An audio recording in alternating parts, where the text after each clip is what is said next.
चलेंगे अनुभव शुक्ला के पास, जो कि इस सारे समीकरण पर, इस उम्मीदवारी के फाइनल होने पर क्यों फाइनल हुई, क्यों नहीं हुई, अभी तक कौन से नाम सामने आने थे, नहीं आए, इन तमाम बातों पर बहुत विस्तार से आपको बता रहे हैं। इस वक्त भी हमारे साथ हैं। और अनुभव, हमने देखा सुना अखिलेश यादव को, वो 4 से 5 वाक्यों में ये बता गए कि कपिल सिब्बल क्यों उम्मीदवार बनाए गए हैं। और तार्किक लिहाज से देखा जाए तो उनकी बहुत सारी बातें काटी नहीं जा सकती, लेकिन यही बात अपने आप में बहुत दिलचस्प है कि वो कांग्रेस के नहीं, सपा के। The discipline of those parties, but I think it is important to be an independent voice। और मैं समझता हूँ कि जब एक निर्दलीय की आवाज़ उठेगी तो वो लोगों को फिर ऐसा लगेगा कि किसी पार्टी से जुड़े हुए नहीं हैं, लेकिन देखिए हम विपक्ष में रह के हम एक गठबंधन बनाना चाहते हैं, सभी का गठबंधन, ताकि हम मोदी सरकार का विरोध करें।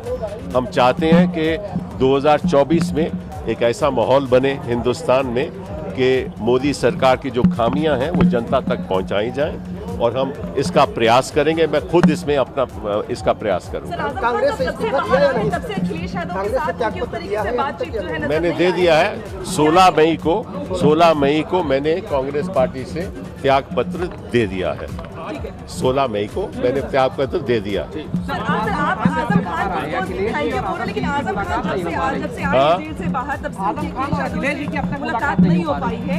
क्या आजम खान और अखिलेश जी की अब तक मुलाकात नहीं। अरे भैया, आप देखिए, मैं यहाँ आया हूँ, ये सवाल अब हमसे काहे को पूछ रहे हैं?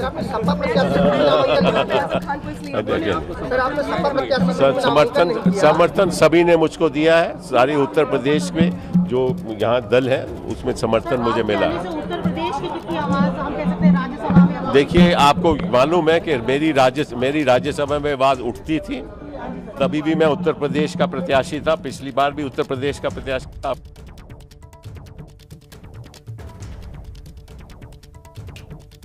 16 मई को कपिल सिब्बल ने कांग्रेस पार्टी से इस्तीफा दे दिया है।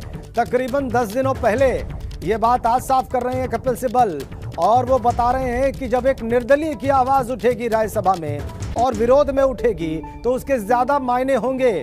उनकी बात का अनुभव हमारे साथ है। अनुभव, संकेत इन बयानों का यह है कि समाजवादी पार्टी उनके कैंडिडेचर का समर्थन कर रही है, मात्र कपिल सिब्बल ऑफिशियल कैंडिडेट नहीं है। उनकी बात से ऐसा जाहिर हुआ। अनुभव,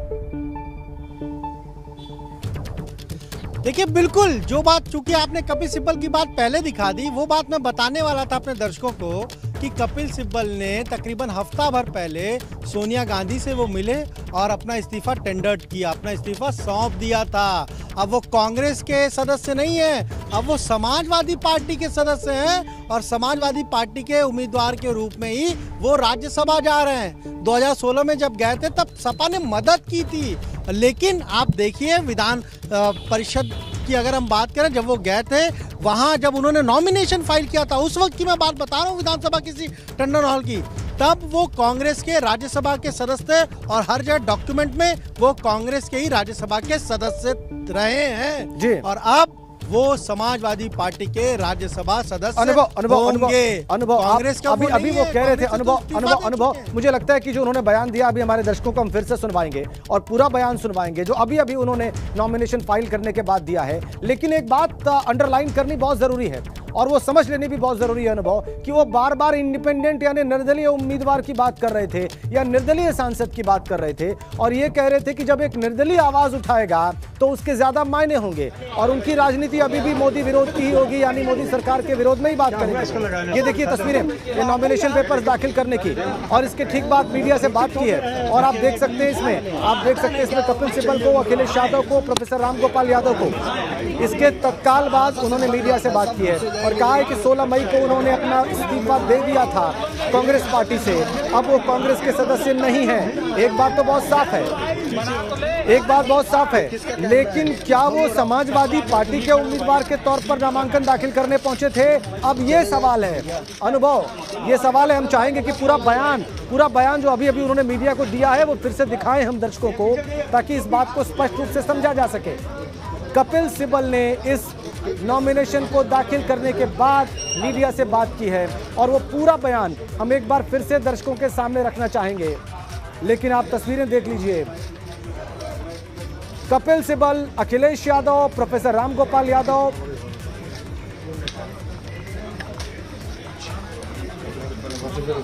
निर्दलीय उम्मीदवार के तौर पर देखिए ये बहुत साफ हो गया।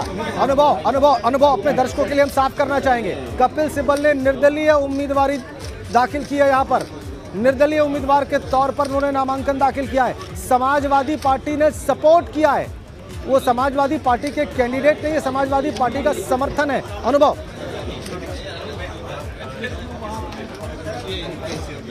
देखिए बिल्कुल जिस तरीके से उन्होंने खुद कहा कि सोनिया गांधी को उन्होंने अपना इस्तीफा दिया था और हमसे नहीं होगा। वैसे तस्वीरें आप ये विधानसभा के टंडन हॉल की देख रहे हैं। जब हम अनुभव से भी बात करेंगे, इसके सारे पहलू आपको बताएंगे, लेकिन यहाँ पर ये तस्वीरें बहुत महत्वपूर्ण, प्रोफेसर रामगोपाल यादव, अखिलेश यादव, कपिल सिब्बल, ये लोग पहुंचे हैं उनके नॉमिनेशन के दौरान। लेकिन बाद में जो बात कही कपिल सिब्बल ने इस नॉमिनेशन के बाद, वो कहा ये कि निर्दलीय जब बात रखेगा पार्लियामेंट के फ्लोर पर, राज्यसभा के फ्लोर पर, तो वो ज्यादा प्रभावशाली होगी, उसके ज्यादा मतलब होंगे, वो ज्यादा मुखर आवाज होगी और मोदी सरकार की नीतियों का वो विरोध करते रहेंगे। सारे विरोधी दलों के साथ मिलकर मोदी सरकार की नीतियों का विरोध करते रहेंगे। ये नामांकन के दौरान की तस्वीरें आप देख रहे हैं।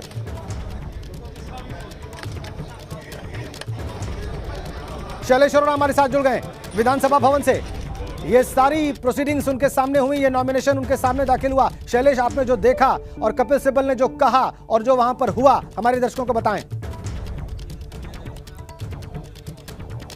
बिल्कुल राजन, देखिए यहीं पर ये जो पीछे आप डेस्क देख रहे हैं, यहीं पर कपिल सिब्बल ने आज अपना नामांकन किया था। और जिस समय कपिल सिब्बल ने अपना तस्वीरें हम दिखाते हैं आपको उस हॉल की जहां पर ये नामांकन हुआ, अभी भी आप देख सकते हैं कि सपा के कुछ सदस्य जो है वो वहां टेबल पर सामने खड़े हुए हैं। कपिल सिब्बल ने यहीं पर नामांकन किया अपना। अखिलेश यादव वहाँ पर मौजूद रहे, प्रोफेसर रामगोपाल वहाँ पर मौजूद रहे, प्रदेश अध्यक्ष सपा के नरेश उत्तम पटेल और तमाम जो सपा के विधायक है वो रहे। लेकिन खास बात यह कि कपिल सिब्बल ने आज जो अपना नामांकन किया है वो सपा की तरफ से नहीं बल्कि आपको बस कुछ क्षणों के लिए रोकेंगे, एक बहुत महत्वपूर्ण बयान हमें दिखाना है कपिल सिब्बल का इस नॉमिनेशन के बाद का। देखिए,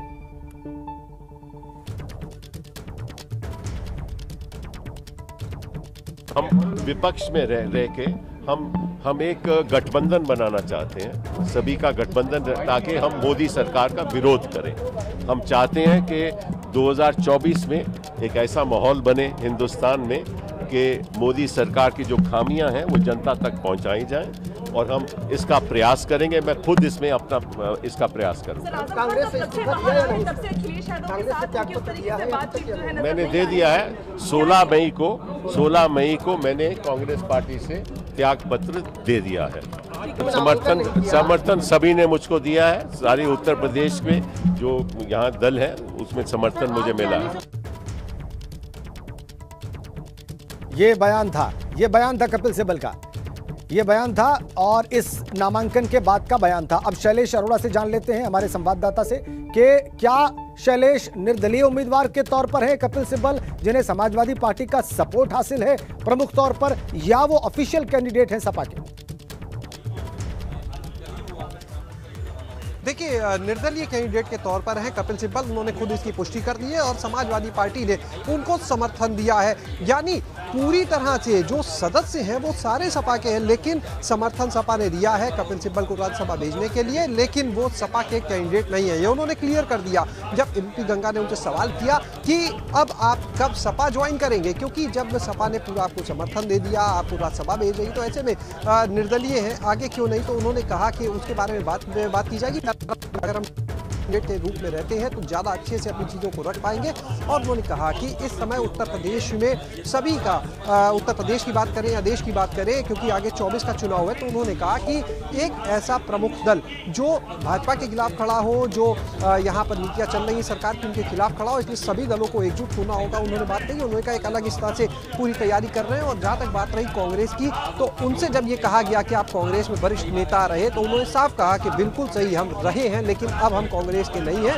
16 मई को हमने अपना त्याग पत्र दे दिया है। तो ये बात कपिल सिब्बल ने आज यहाँ पर सबके सामने कही है। खुद अखिलेश यादव उनके नामांकन में मौजूद रहे और आपको बता दें कि कपिल सिब्बल को नामांकन के लिए अखिलेश यादव अपनी ही गाड़ी से सपा कार्यालय से लेकर विधानसभा पहुंचे थे। यहाँ पर नामांकन की पूरी प्रक्रिया हुई और उसके बाद अखिलेश यादव अब सदन की तरफ चले गए हैं। और आपको बताएं कि अब अगले जो 2 नाम और बचे हुए हैं उनमें एक नाम है डिम्पल यादव का और दूसरा नाम जो है फिलहाल जावेद अली का आ रहा है। लेकिन उसमें चर्चा इस बात की भी है कि थोड़ा सा बदलाव हो सकता है। कुछ चीज़ें जो है अंदर अंदर अभी चल रही हैं, देखना होगा। और जब अखिलेश यादव से भी देखिए हमने बात करने की कोशिश की तो उनसे जब ये पूछा गया कि बाकी 2 नाम कौन से होंगे तो उन्होंने साफ कहा कि जब तीनों नाम पूरे हो जाएंगे तब इस बारे में आगे हम बात करेंगे और बहुत जल्द उनका नाम सामने होंगे सबके।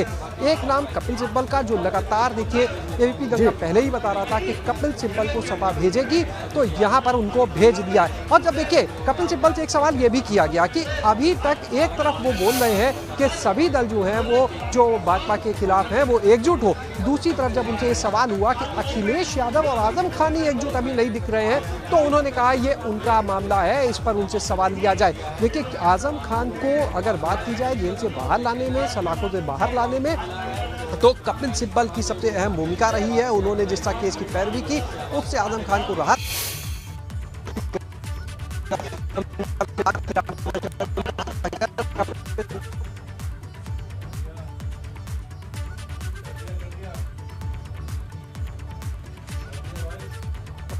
हम शैलेश से बात करेंगे आगे। अनुभव शुक्ला हमारे साथ जुड़े हुए हैं और ये बहुत साफ है कि कपिल सिब्बल निर्दलीय उम्मीदवार हैं जिन्हें समाजवादी पार्टी का समर्थन हासिल है। कपिल सिब्बल अगर राज्यसभा पहुंचते हैं तो वो निर्दलीय होंगे, वहां पर वो किसी दल के प्रतिनिधि नहीं होंगे, किसी दल के सांसद नहीं होंगे, लेकिन वहां पर उनकी भूमिका होगी विपक्ष में रहकर गठबंधन बनाना। किसके खिलाफ? मोदी सरकार के खिलाफ। अनुभव शुक्ला के पास चलते हैं। अनुभव, ये बात हमने दर्शकों को बहुत साफ कर दी। कपिल सिब्बल समाजवादी पार्टी के समर्थन से निर्दलीय उम्मीदवार हैं, वो समाजवादी पार्टी के आधिकारिक उम्मीदवार नहीं है इन चुनाव में। अनुभव,